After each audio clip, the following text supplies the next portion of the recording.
మంచి రెడ్డి గారు ఒక లోగో బయట చక్కర్లు కొట్టింది, నిజంగా అది ఫైనల్ లోగోనా నిజంగా లేకపోతే కేవలం దాన్ని సర్క్యులేట్ చేస్తూ వచ్చారట సోషల్ మీడియాలో? అది అయితే ఫైనల్ లోగో అని నేను అనుకుంటలేను. అదేమో ఆవిష్కరిస్తలేరు కాబట్టి మార్పులు చేర్పులు ఉంటాయి దానికి కూడా. అంటే అందరు సూచనలు తీసుకుంటా ఉన్నారు. ఎప్పుడైనా సరే ప్రజల అభిష్టం మేరకు బహుళ ప్రజల వాళ్ళ ఒపీనియన్, చాలామంది ఎక్కువ మంది opinion majority of the people తీసుకొని వాళ్ళందరూ ఆమోదిస్తేనే జరుగుతాయి ఏవైనా సరే. ఒక 10-15 రకాల లోగోలు ఉన్నాయి అందులో. అయినా సరే అది కాదు అని నేను అనుకుంటా ఉన్నా, అది రేపు చేస్తలేరని. బట్ ఒకవేళ చేసినా కూడా నాకు ఆమోదమే. ఎందుకంటే దానిలో ఏం తప్పు జరిగింది? ఆయన పోయి చార్మినార్ దగ్గర ధర్నా చేశాడు. ఆల్రెడీ మేము పాటలో చార్మినార్ అని చెప్పడం జరిగింది. 11 చరణాలలో మొత్తం చెప్పినాక చిహ్నంలో కూడా అదే రావాలంటే మరి అమరులు ఎక్కడ పోవాలి, అమరవీరుల త్యాగాలు ఎక్కడ పోవాలి, మన బతుకమ్మలు చూపించొద్దా, మన బోనాలు చూపించొద్దా, మన పండుగలన్నీ చూపించుకోవాలి చిహ్నంలో. మన రాష్ట్ర పక్షిని చూపించుకోవాలి, రాష్ట్ర తంగేడుని చూపించుకోవాలి, పాలపిట్టను చూపించుకోవాలి, అన్ని మర్రి చెట్టును చూపించుకోవాలి, అన్ని చూపించుకోవాలి కదా మనము. అది నేను చెప్పేది ఏంటంటే అన్ని ఆ చిహ్నంలో పెట్టలేము కాబట్టి కొన్ని పాటలు వచ్చినాయి, ఇంట్లో రాని అందులో వస్తాయి, అందులో రాని ఇందులో వస్తాయి. చాలా చక్కటి కూర్పు అది. దానికి పెద్దవాళ్ళు గగ్గోలు పెట్టి అది కాదు అసలు ప్రతిపక్షాలు ఇవాళ పోరాడవలసింది. ఉద్యోగాల క్యాలెండర్ ఏమైంది, ఎన్ని ఇస్తున్నారు జాబ్స్, ఎవరికెవరికి ఎక్కడ, ఇంకా మీరు ఎన్ని ఖాళీలు అవుతున్నాయి అవి చెప్పమని అడగాలి. ఒక శ్వేతపత్రం దాని మీద అడగాలి. ఇంకేమన్నా అడగాలి, మద్దతు ధర ఎంతవరకు వచ్చిందని అడగాలి. రుణమాఫీ ఆగస్టు 15 అంటున్నారు కదా, మరి ఏ వరకు మీరు చేస్తూ ఉన్నారు, స్టార్ట్ అయింది ఆ ప్రక్రియ, అట్లాంటి మీద అడగాలి. చాలా మంచిగా గడపలాని చోట రోడ్డు ఇవి అడగాలి అన్నీ. అంటే పాఠశాలలు, స్కూల్, ఇప్పుడు రాబోయే అకాడమిక్ ఇయర్ స్టార్ట్ అవుతుంది. మా దిక్కుమాలిన ప్రభుత్వంలో మేము ఫీ రియంబర్స్మెంట్ ఇవ్వలేదు. మేము 10 ఏళ్ల సంది 6,000 కోట్ల బకాయిలు అయినే ఉన్నాయి. మీరు ఈసారి ఏమన్నా చేస్తారా, దిద్దుబాటు చర్యల మా తప్పైంది, మేము చెంపదెబ్బలు వేసుకుంటున్నాం, మీరు ఇవ్వండి. మాకు అట్లా సూచనలు చేయాలి. మేము అనేది ప్రతిపక్షాలు ఉన్నది అందుకు.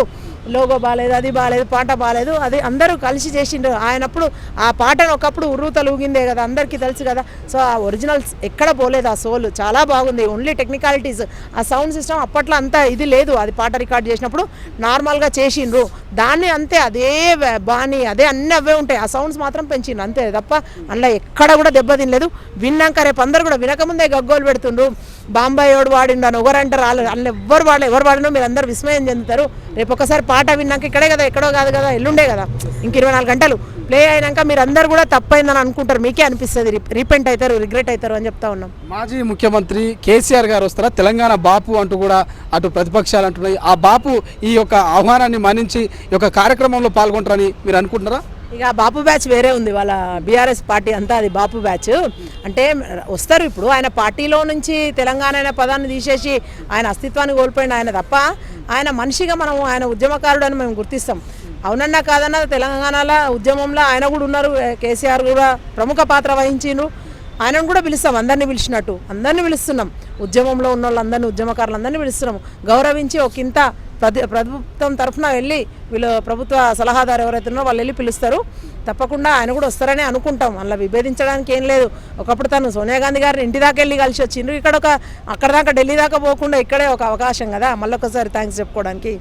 మొత్తం మీద సోనియా గాంధీ గారిని మాజీ ముఖ్యమంత్రి కేసీఆర్ గారు తెలంగాణ ఆవిర్భావ దినోత్సవం రోజు తెలంగాణ గడ్డ మీద కలిసే అవకాశం ఉందంటారు. అంటే కలవాలని మేము అనుకుంటున్నాం. ఇంట్లో భేషజాలకు పోవడానికి ఏం లేదు. ఇది అందరిది తెలంగాణ, ఇది సంబరం చేసుకోవాల్సిన ప్రాంతం. ఈ ఒక ప్రాంతంలో సుదీర్ఘమైన కళ ఇది. ఎంత పోరాటం ఇది, చాలా పెద్ద పోరాటం చేసినాక ఈ ప్రాంతం వాళ్ళు బలంగా కోరుకున్నప్పుడు వచ్చిన తెలంగాణ ఇది. దీన్ని సెలబ్రేట్ చేసుకోవాలంటే రకరకాలుగా సెలబ్రేట్ చేసుకోవచ్చు. ఆయన వచ్చి కనబడితే మంచిగా ఉంటుంది అని మేము అనుకుంటున్నాం. ఆయన రావాలని కోరుకుంటా ఉన్నాం. ఆయనను కూడా ఈ వేదిక మీద చూడాలి అనుకుంటున్నాం. ఉద్యమకారులందరితో పాటు ముందు వరుసలో ఆయనను కూడా గౌరవించుకుంటామని చెప్తా ఉన్నాం. గతంలో కూడా మీరు పాడిన పాటలు మా తొలివేల్లో చాలా వైరల్ అయినాయి. తెలంగాణ ఉద్యమకారులను ఉద్దేశించో లేకపోతే తెలంగాణ ఉద్యమ నేపథ్యానికి సంబంధించో ఏదైనా పాట గుర్తొస్తే ఏమైనా పాడాలనిపిస్తే పాడొచ్చు. డెఫినెట్గా ఇందాక మీరు అంటా ఉన్నారు కదా, అందులో చిహ్నంలా ఎందుకు ఇది పెట్టలేదు అది ఇదని, అక్కడ అమరవీరులను పెట్టడం జరిగింది. అంటే ప్రతిసారి మనం వాడుకునేటప్పుడు బావుల్లా రేవుల్లా మట్టి పొత్తిళ్ళల్లా తొవ్వ పువ్వుల తీరు అమరులుంటారు, జోహారులు జోహారులు అమరులకు జోహార్, వీరులకు జోహార్, జై తెలంగాణ, జోహార్ తెలంగాణ. అంతే. మనం నిజంగా కూడా అంటే అమరులను గుర్తు చేసుకోవడానికి అమరులు అంటే పాట రూపంగానే కాదు, ఆ చిహ్నంలో పెడితే ఇది త్యాగాల తెలంగాణ, ఇంతమంది త్యాగం చేస్తే వచ్చిన తెలంగాణ అని చెప్పి గొప్పగా భవిష్యత్ తరాలకు అంటే చరిత్రలో చాలా తక్కువ చోట్ల జరుగుతాయి ఇట్లాంటి పోరాటాలు. అంటే ప్రాణాన్ని త్యాగం చేసుకునేంత లెవెల్లో పోరాటాలు ఉండవు. ఎక్కడో దగ్గర నేను చదువుకుంటా రష్యాలో అక్కడిక్కడ ఒకరిద్దరు చనిపోతేనే అది పెద్ద ఇష్యూ అవుతుంది, పెద్ద ఇదవుతుంది.